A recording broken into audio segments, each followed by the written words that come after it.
ሰላም ጤና ይስጥልኝ ውድ የ24/7 ዜና ተከታታዮቻችን፣ የሰዓቱን ዜና ይዤ ቀርብ ያለው እስከ ፍጻሜው አብራችሁን ቆዩ።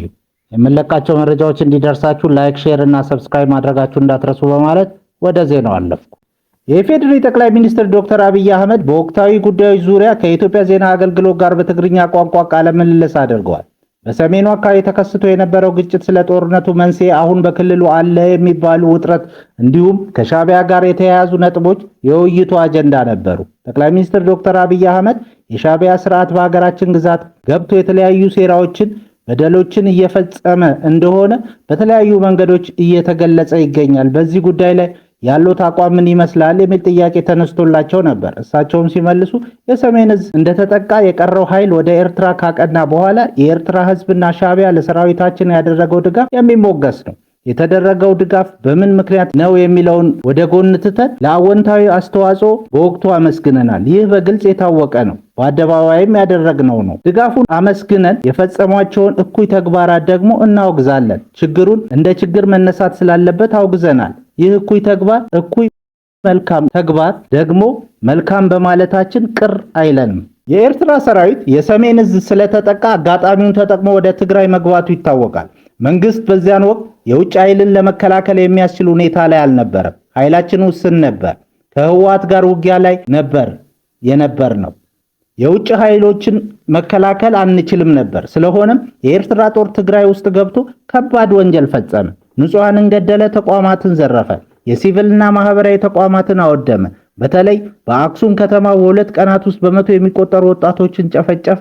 ያን ጊዜ ነው የተለያዩ የፌዴራል መንግስት ባለስልጣናትን ወደ አስመራ ልከን የነበረው። በአክሱም ብቻ ሳይሆን አድዋ፣ አዲግራት፣ ሽሬን ጨምሮ ቤቶችን አፈረሰ፣ ኢንዱስትሪዎችን አወደመ፣ ማሽነሪዎችንም ዘርፏል። ከዛም ወደ መቀሌ እንዳይገባ ብለን ታክቲካዊ በሆነ መንገድ ዘግተነው ነበር። ምክንያቱም በገባበት ከተማ ሁሉ ጥፋቶችን ይፈጽም ስለነበር ነው። አሁንም አለው ለማለት ብቅ ጥልቅ እያለ ነው። ለሻዕቢያ ያለኝ መልእክት፣ ለኤርትራ ሰራዊት ለሁሉም ያለኝ መልእክት ቀንጠብጠብ ትብል ዳዋ አትምጾ አለዋ ማለት ብቻ ነው የምፈልገው ብለዋል። ሻዕቢያ ያለው ፖለቲካዊና ኢኮኖሚያዊ ቁመና ምን ይመስላል ተብለው የተጠየቁ ጠቅላይ ሚኒስትር ዶክተር አብይ ሲመልሱ የሚገርመው የሻዕቢያ ስርዓት በባሰ መንገድ በልማት አያምንም፣ በስልጣን ሽግግር አያምንም፣ ልጆቹን የልጅ ልጆቹን ሳይቀር አያምናቸውም። እንደሚታወቀው የኤርትራ ህዝብ የሥራ ፍቅር ያለው ስራ ፈጣሪ ነው። ነገር ግን የሚሆነው መንግስት ማግኘት አልቻለም። ሁላችንም እንደምናውቀው ሻዕቢያ ስልጣን ሲይዝ ከ300 በላይ ፋብሪካዎች በኤርትራ ነበሩ። ዛሬ ሁሉም በሚባል ደረጃ የሉም። ያኔ አስመራ ዩኒቨርሲቲ የምትባል አንድ ዩኒቨርሲቲ ነበረች፣ እሷም ተዘግታለች። ኤርትራ እንደ ሀገር አንድ ዩኒቨርሲቲ የላትም። ኤርትራ ሀገሩን ትቶ ወደ ስደት አምርቷል፣ የሚታወቅ ነው። ኡጋንዳ፣ ሱዳን፣ ደቡብ ሱዳን፣ ኬንያ፣ ኢትዮጵያ በሁሉም ሀገራት ተሰደዋል። ኤርትራ ባዶ እየሆነች ነው።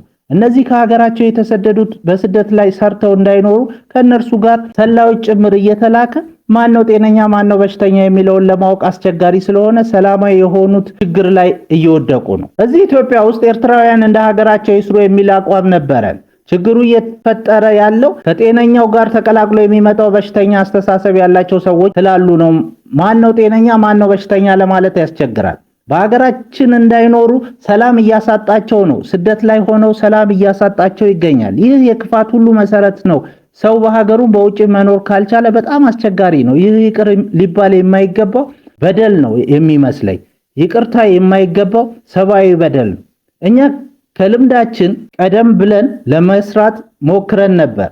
ከልምዳችን የተማርነው ምንድነው ካልከኝ ከዚህ ኃይል ምንም ጥሩ ነገር ማግኘት የማይታሰብ ነው።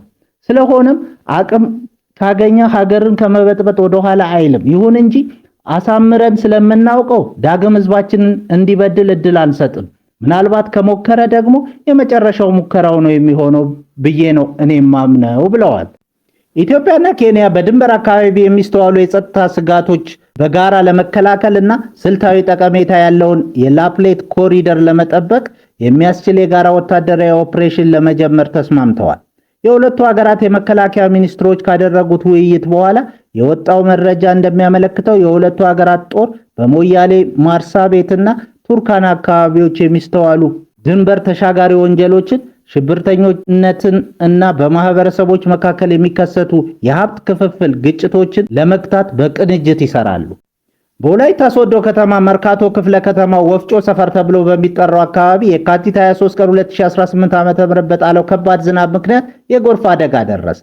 በወቅቱ ጎርፉ የ45 ዓመት ሴትንና የ14 ዓመት ታዳጊን የወሰደ ሲሆን በህዝብና በፖሊስ ትብብር ተፈልገው ወደ ሆስፒታል ተወስደዋል። ሆኖም የ45 ዓመቷ ግለሰብ ህይወት ሲያልፍ ታዳጊው ግን ከሞት መትረፉን የከተማው ፖሊስ አዛዥ ኮማንደር ሀብታሙ ገልጸዋል። በቀጣይም ተመሳሳይ አደጋ ሊከሰት ስለሚችል ህብረተሰቡ አስፈላጊውን ጥንቃቄ እንዲያደርግ ፖሊስ አሳስቧል። በሆሮ ጉድሩ ወለጋ ዞን አቤ ደንጎሮ ወረዳ ታጣቂዎች በፈጸሙት ጥቃት ሰላማዊ ሰዎችና የጸጥታ ኃይሎች መገደላቸውን ነዋሪዎች ተናገሩ። አስተያየታቸውን ለዶቼ ቬለ የሰጡ ነዋሪዎች ባለፈው እሁድ ከአጎራባች ክልል ተሻገሩ ያሏቸው ታጣቂዎች 4 ሰላማዊ ሰዎችና 3 የጸጥታ ኃይሎችን በጥይት ገድለዋል ሲሉ ተናግረዋል። ካለፈው ሳምንት አርብ ጀምሮ በአቤ ደንጎሮ ወረዳ በታጣቂዎች ጥቃት ምክንያት ወደ 7000 የሚደርሱ ነዋሪዎችን መፈናቀላቸውን የአካባቢ ነዋሪዎች አስታውቀዋል። ሰዎች የተፈናቀሉት በወረዳው 4 ከሚደርሱ ቀበሌዎች መሆኑንም ገልጸዋል።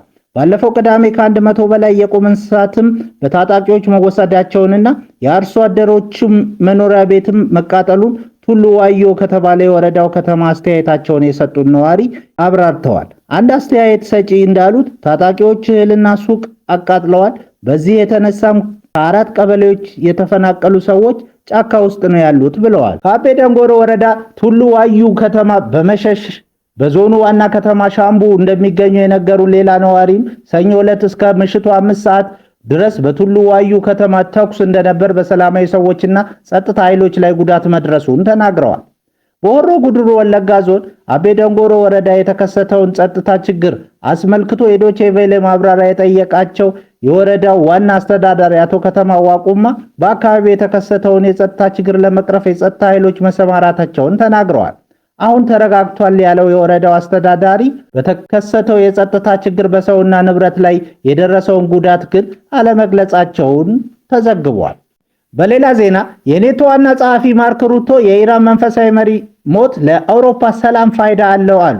የኔቶ ዋና ጸሐፊ ማርክ ሩቶ የኢራን መንፈሳዊ መሪ አሊ ካሚኒ መሞት ዓለማችንን የተሻለች ስፍራ ያደርጋታል ሲሉ ገለጹ። ሩቶ እንደተናገሩት ካሚኒ በሺዎች ለሚቆጠሩ ንጹሃን ዜጎች ሞት ተጠያቂ የነበሩና በዓለም ላይ ሽብርን ሲዘሩ የቆዩ መሪ ነበሩ ብለዋል። ኢራን የኒኩሌርና የባለስቲክ ሚሳኤል አቅሟ መዳከም ለመካከለኛው ምስራቅ ብቻ ሳይሆን ለአውሮፓም የጸጥታ ዋስትና እንደሆነ ሩቶ ገልጸዋል። ኢራን የሽብር ጥቃቶችን ስታስተባብር የቆየች ሽብር ላኪ ናት ያሉት ዋና ጸሐፊው ችግሩ ከኢራን ሕዝብ ሳይሆን ከአምባገነኑ ስርዓት ጋር ነው ሲሉም ተናግረዋል። ኔቶ በቀጥታ በወታደራዊ እርምጃ ባይሳተፍም የሽብር ስጋትን ለመከላከልና የአባላቱን ግዛት ለማስከበር ዝግጁ መሆኑን ገልጸዋል። ሰሜን ኮሪያ በኢራን ላይ የተፈጸመውን ጥቃት አወገዘች። የኪም ጆንግ ኡን አወዛጋቢ ንግግር ግን ውሸት ሳይሆን አልቀረም። የሰሜን ኮሪያ መንግስት አሜሪካና እስራኤል በኢራን ላይ የሰነዘሩትን ወታደራዊ ጥቃት ሉዓላዊነትን የጣሰ የጥቃት ድርጊት ሲል በጽኑ አውግዟል። የፒዮንግያንግ የውጭ ጉዳይ ሚኒስትር ባወጣው መግለጫ አሜሪካን ለዓለም ሰላም ጠንቅ የሆነች ቀስቃሽ ብሏታል።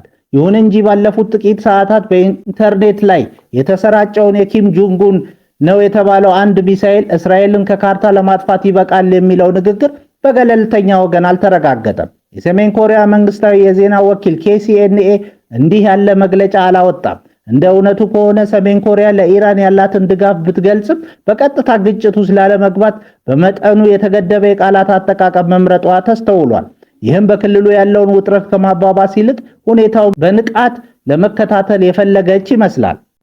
በስሪላንካ የባህር ዳርቻ በኢራን የጦር መርከብ ላይ ጥቃት ደረሰ። በስሪላንካ ደቡባዊ የባህር ዳርቻ ጋሌ አቅራቢያ አይሪስ ዴና በተሰኘው የኢራን የጦር መርከብ ላይ በደረሰ የሰርጓጅ መርከብ ጥቃት ቢያንስ 101 ሰዎች መጥፋታቸውና 78 መጎዳታቸው ተነገረ። መርከቧ 180 የሰራተኞች አባላትን አሳፍራ የነበረ ሲሆን በጥቃቱ ሳቢያ በህንድ ውቅያኖስ ውስጥ ሰምጣለች። የስሪላንካ የውጭ ጉዳይ ሚኒስትር ለፓርላማ እንደገለጹት የሀገሪቱ ባህር ኃይልና የአየር ኃይል ባደረጉት አስቸኳይ የነፍስ አድን ዘመቻ 32 የቆሰሉ ሰራተኞችን ማዳን ተችሏል። ተጎጂዎቹ በአሁኑ ወቅት በጋሌ ሆስፒታል የሕክምና እርዳታ እየተደረገላቸው ይገኛል። የጥቃቱ መንስኤና ከጀርባ ያለው አካል በይፋ ባይታወቅም ቀጠናው በከፍተኛ ውጥረት ውስጥ መሆኑ ተዘግቧል። ደቡባዊ ጅቡቲ ውስጥ ህፃናት በፍንዳታ ተገደሉ። ደቡባዊ ጅቡቲ ውስጥ 4 ህፃናት በፍንዳታ ተገድለዋል ሲሉ ባለስልጣናት አስታወቁ። አንድ የሰብአዊ መብት ተሟጋች ቡድን ግን ህፃናቱ የተገደሉት በድሮን ጥቃት ነው ማለቱን የፈረንሳይ ዜና አገልግሎት ዘግቧል። የጅቡቲ አቃቤ ህግ ሐሰን መሐመድ ሐሰን ትናንት ማምሻውን ባወጡት መግለጫ ህፃናቱ አፋር ደህኪል በተባለው ክልል ውስጥ በደረሰ ፍንዳታ መገደላቸውን አስታውቀዋል። የጅቡቲ የሰብአዊ መብቶች ሊግ የተባለው ድርጅት በምህፃሩ ኤልዲዲኤች ደግሞ አንዲት የ6 ዓመትና አንድ የ7 ዓመት ህፃናት ወዲያውኑ ሲሞቱ በአደጋው የቆሰሉ ሌሎች 2 ህፃናት ደግሞ የህክምና እርዳታ ባለማግኘታቸው ማክሰኞ መሞታቸውን ባወጣው መግለጫ አስታውቋል። ሌሎች 6 ህፃናትን መቁሰላቸውንና ከመካከላቸው አንዱ ከባድ ጉዳት እንደደረሰበት ገልጿል። ድርጅቱ እንዳለው ህፃናቱ የተገደሉት ከብቶች በመጠበቅ ላይ ሳሉ ነበር። ህፃናቱ በድሮን ጥቃት ነው የተገደሉት የሚለው ድርጅቱ የአሁኑ ጥቃትም በአካባቢው ለ6ኛ ጊዜ የተፈጸመ ነው ብሏል። አቃቢ ህግ ሐሰን የፍንዳታውን መንስኤ የሚያጣራ አንድ ቡድን በስፍራው እንደሚገኝ ተናግረዋል። በኢኳዶር የሚንቀሳቀሱ ናርኮ ሽብርተኞችን ለመምታት የአሜሪካ ጦር ዘመቻ ላይ መሆኑ ተገለጸ። የአሜሪካ ደቡባዊ እዝ እንደገለጸው የአሜሪካና የኢኳዶር ጦር ኃይሎች በአገሪቱ በሚንቀሳቀሱ የአደንዛዥ እጽ ካርቴሎችና ሽብርተኛ ድርጅቶች ላይ የተቀናጀ ወታደራዊ ዘመቻ ጀምረዋል። ይህ እርምጃ የትራምፕ አስተዳደር በክልሉ የአደንዛዥ እጽ ዝውውርን ለመግታት ከጀመረው ጥረት ጋር የተያያዘ መሆኑ ተነግሯል። የደቡብ እዝ አዛዥ ጄኔራል ፍራንሲስ ዶኖቫን የኢኳዶር ጦር ለሚያሳየው ቁርጠኝነት አድናቆታቸውን ገልጸዋል። በቅርብ ዓመታት ውስጥ ኢኳዶር የኮካይን ዝውውር ማዕከል መሆኗ የጸጥታ ሁኔታዋ እጅግ ተበላሽቷል። በተለይም በጥር 2024 የታጠቁ ቡድኖች በቴሌቪዥን ጣቢያ ላይ በፈጸሙት ጥቃት ምክንያት ፕሬዝዳንት ዳንኤል ኖቦኦ የአስቸኳይ ጊዜ አዋጅ ማወጃቸው ይታወሳል። አዲሱ ዘመቻ በደቡባዊ ንፍቀ ክበብ የሚደረገውን የህገወጥ እጽ ዝውውር ለመግታት ያለመ ሲሆን ቀደም ሲልም አሜሪካ መሰል እርምጃዎችን በቬንዙዌላ እና በካሪቢያን ባህር ላይ ስትወስድ ቆይታለች። አሁንም በኢኳዶር የተጀመረው እርምጃ ቀጠናውን ለማረጋጋት ያለመ መሆኑ ተጠቁሟል። ክቡራን አድማጮቻችን ለሰዓቱ ያልናቸውን ዜናዎች በዚህ እናበቃለን።